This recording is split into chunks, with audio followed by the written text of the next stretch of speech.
"What do you mean we're getting complaints from housekeeping again?" Kendrick Foster asked, eyes narrowing as he stared at the report on his desk. The numbers didn't lie. Store number 13, one of 20 housekeeping service locations Kendrick had built up after buying the company 8 years ago, was slipping. Customer satisfaction had dropped fast over the past 2 quarters. Late check-ins from unclean rooms. Complaints about rushed jobs. Staff turnover was unusually high. Every time he asked for answers, he got vague responses from upper-level reports. Kendrick had worked his way up from nothing. He didn't trust people who dressed up problems with corporate lingo. He wanted the truth. Real answers. So he decided to get them himself. He shaved his beard, dyed his graying hair a lighter brown, and wore thick glasses with a maintenance uniform. He even changed the way he walked, more slouched, less confident. He introduced himself as Kenny to the hiring manager at Store 13. It worked.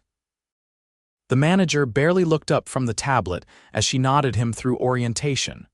No one there had met him before. He'd only visited Store 13 once, years ago, during its renovation. The company had grown fast, and Kendrick had relied on district managers to handle the day-to-day. Now, he realized that might have been a mistake. His first shift started on a Monday. The housekeeping team was already cleaning rooms when he arrived. A bored-looking front desk clerk pointed him toward the back where supplies were kept. That's where he met Rhonda. "New guy?" she asked, glancing at his badge. "Kenny?" "Yeah, first day." "All right," she said, handing him gloves and a cart. "Don't let Marla catch you slacking. She's got a thing for chewing people out in front of others." "Marla, our manager," Rhonda said, voice low. "You'll know when you hear her." Rhonda was small, maybe 5 feet tall, but she moved quickly. She showed Kendrick how to stock the carts, where to refill cleaning bottles, and how to properly fold sheets for the beds. She didn't waste time talking, but when she did, it was always helpful. That day, Kendrick worked hard scrubbing tile floors, wiping mirrors, vacuuming under beds. It was tough work, and by the end of the shift, his back ached in ways it hadn't in years. "Hey, not bad for your first day," Rhonda said, giving him a nod. "You got good hustle." "Most new folks quit after day 1, Kendrick smiled. "Thanks, you've been here long." 3 years, she said, tying a fresh trash bag. "Seasonal, I work here 6 months out of the year, then go back home to North Carolina. Been doing it since my kids got older." The next day, things shifted. Marla stormed into the break room just as Kendrick and 2 other workers were finishing their lunch. Her voice cut through the air like a blade. "Why the hell is room 107 still dirty?" she barked. "You people think you're on vacation." Everyone froze.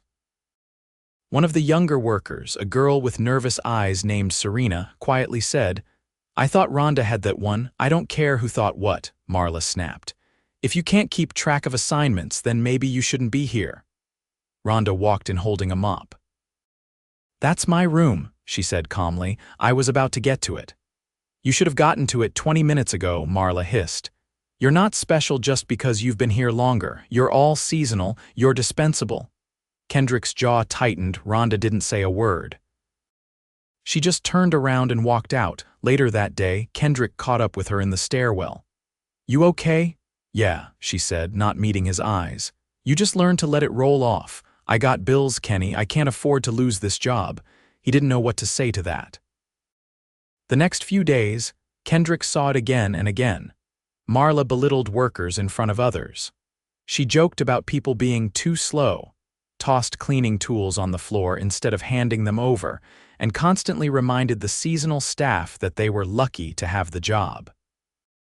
Kendrick noticed something else too. Marla rarely cleaned anything herself. She stayed in the office, barking orders and micromanaging schedules, but never lifted a mop. On Thursday, Kendrick saw Serena crying quietly in the supply room. "She told me I was stupid," she whispered. "Because I double-booked a cart, I didn't mean to. This is my first job." Kendrick stood there, fists clenched. He had seen enough, but he waited. He needed to see what the others thought. That night, he sat outside with Rhonda during break. "Why doesn't anyone speak up?" he asked. Rhonda looked tired. "Because we can't afford to." Marla's gotten in with the district manager. She brags about it, says nobody's gonna question her unless the CEO himself walks in here.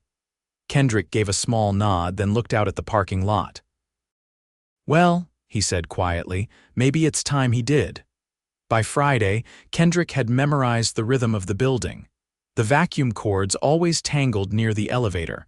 The carts wobbled on the third-floor hallway tiles. The linen delivery came late every day, forcing workers to double back for fresh sheets. But the rhythm wasn't just logistical, it was emotional. People moved carefully. Conversations were short, often whispered. It was a workplace where people looked over their shoulders more than they looked ahead. That morning, Kendrick arrived early. Rhonda was already unpacking supplies in the back room, rubbing her wrist with the heel of her palm. "You all right?" he asked. She nodded slowly. "Tendinitis. It flares up when I carry too many wet towels without breaks. I asked for a wrist brace last season." They said it wasn't in the budget. Kendrick stared at the shelf above her lined with unopened air fresheners and a box of promotional keychains. He didn't say anything. He didn't need to. By mid-morning, he was cleaning a kitchenette in one of the extended stayrooms when he heard snapping fingers behind him. Hey, Kenny or whatever, you missed the microwave." Marla stood in the doorway, holding a clipboard she never wrote on. "I was getting to it," he said evenly. "Well, you're not getting there fast enough. This isn't a retirement home." She reached inside and pulled out the glass tray. "You call this clean? It's streaked. You want to get written up." Before he could respond, Serena appeared down the hall out of breath. "Marla, the guest in 203 says his towels were damp again." Marla turned, eyes narrowing. "Because you folded them like a squirrel, maybe. Did you even check the dryer setting?" "I used the ones from the clean bin. I don't do the laundry cycle." "Then use your brain and re-dry them." "I'm not here to babysit." Serena blinked quickly but didn't move. Kendrick stepped out of the room. "I can finish this. Go check the towels." She nodded silently and walked off. Marla looked at him. "Don't get comfortable playing hero. You're new, you're on thin ice already." He didn't answer. He just went back to the microwave. Later that day, Kendrick volunteered to clean the service elevator shaft, a job no one wanted. It gave him a moment of privacy. He pulled out his phone and recorded a short voice memo. Not for evidence, but to capture what he was seeing before it all blurred together. He listed names. What he'd observed. What he'd change. He hadn't done that in years. During afternoon break, Kendrick sat alone behind the dumpster enclosure, where discarded furniture waited for bulk pickup. Rhonda found him there. "You always hide on breaks?" she asked, sipping a sports drink. Today felt heavier. She nodded. "Yeah, it's always worse when we're short." "How many people didn't show?" 2 called out. "One quit yesterday. That's why Serena's covering 3 floors." "They keep assigning more rooms without adding heads." "Why doesn't anyone file a complaint?" "They did. 2 years ago, HR sent someone." Marla gave a tour with cookies and fresh coffee, said the staff loved her. Nothing changed. Kendrick leaned against the fence. "What about the district manager?" Rhonda gave a dry chuckle. "He's Marla's cousin. She brags about that like it's a badge." He didn't respond. He just looked at the cracked pavement beneath his boots. By the time their shift ended, the sky was already dark. Kendrick offered to walk Rhonda to her car. As they passed the maintenance shed, they heard voices inside Marla and someone else. "You better not bring that up again," Marla snapped. "I just said we're burning people out," a male voice replied. Kendrick recognized it was Lewis, the part-time laundry tech. "Then they can leave. I'm not hiring babies. I need people who can work, not whine. You barely even show up on the floor anymore. We're doing triple loads. I'm management. My job isn't to scrub toilets. If you want to complain, take it to corporate. See how fast they ignore you." Kendrick stepped back quietly. Rhonda shook her head. "Lewis is one of the only ones who still pushes back," she whispered. "But nothing ever comes of it." The next morning, Kendrick arrived even earlier. He wanted to speak to Lewis before the noise of the day started. He found him in the laundry room, loading sheets into the industrial dryer. "You all right?" Kendrick asked. Lewis looked over, surprised. "You're the new guy, Kenny, right?" Kendrick nodded. Lewis wiped his hands. Yeah, just tired. I've been covering double loads for 3 weeks. I asked for help, but all I got was attitude. Has it always been like that? No, it used to be decent. But ever since the last manager left and Marla got promoted, morale's been tanking. She doesn't back us up, just blames. And the turnover's killing us. People leave before they even learn the routine. Kendrick glanced at the clock on the wall. Do you ever get breaks? Lewis gave a half laugh. Technically, but you can't stop when there's a mountain of towels and only one machine working right. You just keep moving. They worked in silence for a while, feeding the dryer. Lewis was efficient, his movements practiced, but his shoulders sagged with fatigue. You shouldn't have to carry this alone, Kendrick said quietly. Lewis nodded but didn't speak. That afternoon, things snapped. Serena was assigned 10 rooms, twice the standard. The front desk kept asking for early check-ins and the linen delivery never arrived. At 3 o'clock, Kendrick saw her sitting on the second-floor stairwell, head between her knees, trying to catch her breath. I can't finish them, she whispered. I've been running all day. I skipped lunch. My arms are shaking. Have you told anyone? She looked up, eyes glassy. Marla said if I can't handle it, someone else will. Kendrick helped her up and walked her to the break room. He poured her a bottle of water and sat her down. Then he turned and walked upstairs. Marla was in the office, scrolling through her phone. We need to talk, he said. She looked up, annoyed. You don't get to demand anything. You're a temp. He stepped forward, voice even. No, I'm Kendrick Foster. I'm the owner and CEO of this company. Silence. Marla's hands froze mid-scroll. Her mouth opened, then closed. Excuse me. You heard me. She stood up slowly. Is this some kind of joke? Kendrick pulled a card from his back pocket and dropped it on the desk. I've spent the last week watching you degrade, overwork, and ignore your staff. You talk down to them. You hide from the work. And you've lied to corporate about conditions here. I know, wait. That's not. This morning, a 19-year-old girl nearly collapsed from exhaustion. Yesterday, you humiliated a mother who works through wrist pain.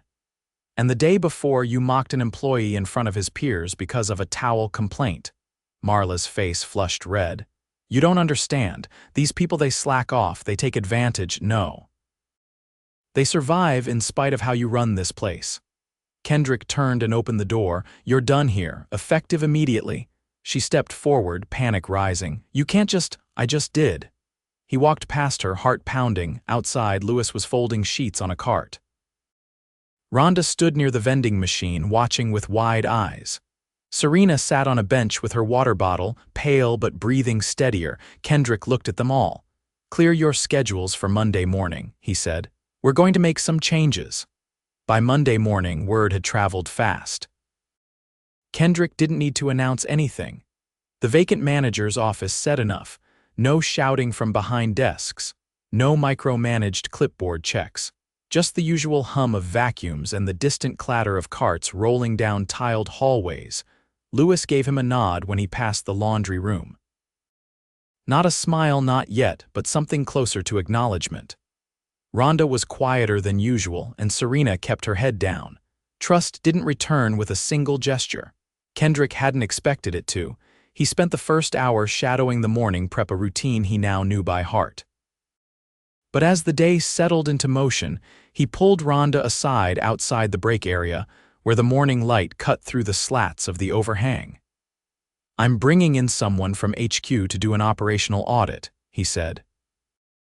I want eyes on the scheduling, inventory, payroll, everything. Rhonda looked at him for a long moment. We used to get audits. I'm aware. This time it won't be announced, no staged walkthroughs. She nodded once, then glanced toward the entrance. You need to talk to Andre. He's been here longest after me. Quiet guy, but he knows where things get bottlenecked. Kendrick found Andre on the second floor, disinfecting a kitchenette with practiced efficiency. He was in his late 30s, lean and tall with a steady presence. Kendrick watched him finish the job before stepping in. Got a minute? Andre straightened up, cautious. Yeah, I'm Kendrick Foster. Andre blinked. You're the guy who… Yeah, I was Kenny last week. Andre leaned on the mop handle. Didn't see that coming. I'm doing more than replacing Marla, Kendrick said. I'm rebuilding how this place runs. I want to know what's broken before I start. Andre didn't answer right away. He reached down, pulled the mop bucket closer and wrung out the cloth. Then he looked up. You want the real version. That's why I'm here. Andre stepped back from the cart. We're always short. Not just people's supplies, time, energy. They cut hours last season to stay under budget, which meant we had to rush rooms or stay past clock out to finish. When we said something, they told us to be more efficient. Kendrick folded his arms. Did anyone track how much time each room actually takes? No. They just set a number 25 minutes per room and expected us to hit it. Doesn't matter if it's filthy or just a towel swap. You ever miss that target? Andre nodded. Plenty. And every time we got written up. Marla used to call it coaching, but it went in our files. You collect 3, you're off the schedule. Kendrick exhaled. What about equipment? Andre tapped the side of the cart. This vacuum's been held together with duct tape for 6 months. We've asked for a new one 3 times. Kendrick took a mental note. All right, anything else you think I should know? Andre hesitated, then lowered his voice. There's a guy on nights, Clarence. He's been picking up extra shifts since his wife got sick. But Marla used to dock his hours if he asked for breaks, said he was milking sympathy. Where is he now? Still here. He won't speak up, but he's worn thin. Kendrick nodded and stepped back. Thanks. I'll handle it. By mid-morning, he made his way down to maintenance. Clarence was working quietly, swapping out a broken soap dispenser in a guest bathroom. He looked up when Kendrick entered, unsure. I'm Kendrick. I own the company. Clarence stood slowly. Didn't expect you down here. I've been down here, just not as myself. Clarence folded his arms. You're here about the shifts. I'm here about a lot of things, but I want to start by asking if what I heard is true, that you were denied breaks while working doubles. Clarence nodded once. She said I was dragging. I wasn't. I just needed 5 minutes to stretch my back. She said if I couldn't keep up, she'd get someone who could. Kendrick's jaw tightened. That's not going to happen again. She's gone, permanently. Clarence looked away for a second. I was going to quit. Just didn't know how to swing it with my wife's treatment bills. You're not going anywhere, Kendrick said, and you're not going to be punished for being human. Clarence didn't respond, but his shoulders eased just slightly. Kendrick spent the rest of the afternoon reviewing the back office. The computer system still had Marla's access credentials. He had them disabled. He combed through work logs, shift schedules, and complaint resolutions or the lack of them. Most were marked closed with no notes. He flagged every single one for follow-up. The break room door creaked open an hour later. Serena stepped in, hesitant. Can I talk to you? She asked. Kendrick closed the laptop. Of course. She sat across from him at the folding table, fidgeting with the hem of her sleeve. I didn't want to be a problem, she said. I thought if I just worked harder, I'd get better at it. You're already good at it, Kendrick said. It's not your ability that needs fixing, it's the system. Serena looked up. Are you really changing things, or is this like a one-week thing? I'm hiring a new site lead. Not just a manager, someone with experience and empathy. Until then, I'll be here, every day. I don't want special treatment, she said quickly. I just want to be able to do my job without feeling like I'm always failing. You're not failing, Kendrick said. You've just been set up to feel like you are. She didn't say anything after that, but when she stood up and left, her walk was steadier. That evening, Kendrick called a meeting in the staff lounge. Folding chairs scraped the floor as team members filtered in, eyes wary. Kendrick stood by the window, arms relaxed, not behind a desk. I want to be clear about a few things, he began. First, nobody here is losing their job unless they give me a reason to. Second, we're changing how we treat people. That includes breaks, workload distribution, and how performance is measured. A few heads turned. Andre sat near the back, arms crossed, watching. I've already started reviewing equipment requests. If something's broken, report it. We'll replace it. No more stalling. Lewis raised his hand halfway. What about when we're understaffed? Are we still getting piled on? We're hiring. And we're adjusting room quotas to reflect actual cleaning time, not arbitrary targets. Rhonda leaned forward. And what about leadership? Who's taking charge? I'm assigning interim leads from within, people who have earned trust. Long-term, we'll post the role and open it to internal applicants first. A hush followed. No one clapped, no one cheered, but no one walked out either. When the meeting ended, people lingered talking quietly, not rushing to the door. It was the first time Kendrick had seen anyone stay past shift without being forced. After everyone left, Rhonda approached him. "You're actually doing it," she said. "Not just talking." "I'm not interested in speeches," Kendrick replied. "I'm interested in building something that doesn't collapse the second I look away." She studied him for a moment, then nodded. "If you want help training the new lead I'm in, you'd be my first choice." I didn't say I wanted the job. I didn't say I was offering it yet. They both smiled, just barely. Outside, the parking lot lights flickered on. Kendrick stood there a while longer, looking out at the building. It still needed work. The foundation was solid. The people were still standing. That was enough for now. By midweek, the pace of change had slowed, but only because Kendrick insisted on doing it right. He hadn't come to patch holes with motivational posters or one-off bonuses. He wanted a system that wouldn't collapse under pressure, even if he wasn't looking. That meant long hours buried in shift data, maintenance logs, and vendor contracts. But he wasn't sitting in an office anymore. He'd set up a folding desk in the same back room the employees used for breaks. If someone had a question, they could ask it face to face. On Wednesday morning, Kendrick brought in Evelyn Tran from the corporate HR team. She rarely visited field sites, but he made it clear he wanted her observing quietly, not announcing her presence. They walked the property together, no fanfare, no clipboard tours. Evelyn kept her coat zipped and her eyes open. By noon, she'd already spoken with 6 team members without introducing her title once. "I noticed something," she said while they stood near the service elevator. "Go ahead." Lines of communication are broken. People don't know who to report problems to, so they stop reporting altogether, and the few who do speak up get labeled as troublemakers. Kendrick nodded. "I saw it myself." Evelyn glanced toward the stairwell. "You're investing in the right people now, but if you don't create a structure that protects them, it'll fall back into the same cycle." "I'm not rebuilding for optics," Kendrick said. "I want something that lasts.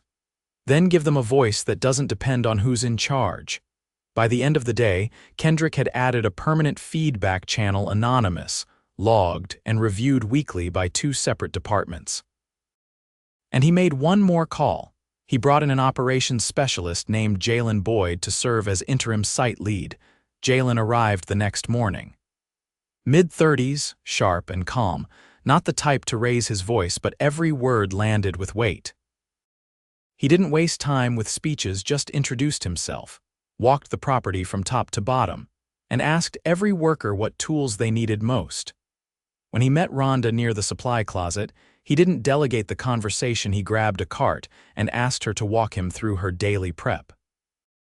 "You fold like that to save wrist movement," he said, watching her hands closely. She gave a small nod. "Yeah, cuts down strain. Then we'll teach it to everyone. No reason anyone should be improvising this." He didn't stay in the office. He rotated floors, helped with inspections, and adjusted shift boards based on actual room conditions. When one of the vacuums jammed, he didn't radio maintenance, he fixed it himself. By Friday, people weren't whispering in the halls anymore. They still moved quickly, but not fearfully. Kendrick noticed it when Lewis laughed loudly in the laundry room, something he hadn't heard once the week before. That afternoon, Kendrick pulled Serena aside after she clocked out. She'd finished her rooms 10 minutes early, not from rushing, but from knowing the layout well enough to plan her path. "You've learned fast," Kendrick said. "I stopped trying to prove I could keep up," she said. "Now I just focus on doing it right." He handed her a sealed envelope. "That's a performance bonus, not because of speed, but because you've been consistent. And because you stayed when it would have been easier to walk out." She didn't open it immediately. "I've never had a job where someone said that. Get used to it." Serena nodded and left with a quiet kind of pride Kendrick hadn't seen in her before. Later that evening, Kendrick stayed behind with Jalen and Rhonda. They met in the empty staff lounge, folding chairs and coffee thermoses scattered across the table. "We've got 2 open positions left," Jalen said, tapping a notepad. "I've got leads for both. One of them's a former employee who left under the last manager. She's interested in coming back now." "If she's good, bring her in," Kendrick said. "We owe people a second look if they walked away for the right reasons." Rhonda leaned back. "You're really not going to disappear after this, are you?" Kendrick shook his head.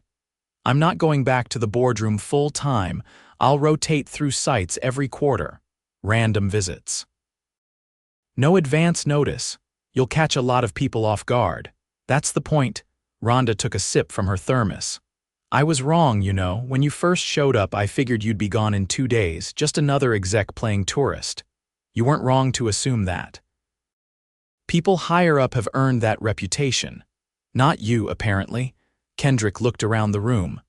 "I built this company because I wanted something better than what I had when I was scrubbing floors. Somewhere along the way, I lost sight of what that meant." "No offense," Jalen said, "but most CEOs wouldn't admit that. They should." The next morning, Kendrick called one last meeting. Not mandatory, he made that clear, but every employee showed up. They gathered in the back lot, where folding chairs had been arranged in rows. The sun was out, but nobody looked in a hurry to leave. "I won't take much of your time," Kendrick began. "But I wanted to speak plainly before I step back." He looked around not just at the faces, but at the posture, the way people stood. Shoulders weren't hunched, eyes weren't downcast. They were listening. "When I walked in here undercover, I saw a team that had been surviving instead of working. Some of you were carrying twice your share. Some of you were on the edge of walking out, and none of you were being heard." He paused, letting the silence settle. "We've made changes, but they only matter if they hold after I'm gone. That's why I'm leaving this site in Jalen's hands. That's why we've built a system where you can speak up and know it matters. No more silencing. No more pretending problems don't exist." He turned slightly, gesturing to Rhonda. "And I want to recognize someone who held this place together longer than anyone should have had to. Rhonda, you've been nominated by your team for our Leadership in Action Award, and you'll be mentoring new hires going forward with a pay increase and full-year benefits." She didn't speak. She just stood up slowly, and the team clapped not a polite tap of hands, but something real. After the meeting, people lingered. They talked in groups. They made plans to grab lunch together. For the first time since he'd arrived, Kendrick didn't feel like an outsider watching a struggling machine. He saw a team beginning to repair itself. As he packed up his things in the break room, Lewis stopped by the door. "Feels different now," he said. "Not perfect, but better." "It'll stay better," Kendrick said. "Because people like you won't let it slip again." Lewis gave a short nod, then left. Kendrick took one last look around the room. The same space where he'd once found Serena crying, where Rhonda had iced her wrist in silence, where employees had sat too quietly while the wrong person held power. Now it was theirs again. He stepped outside, the door shutting behind him with a soft thud, not a closing, but a reset. The kind that sticks.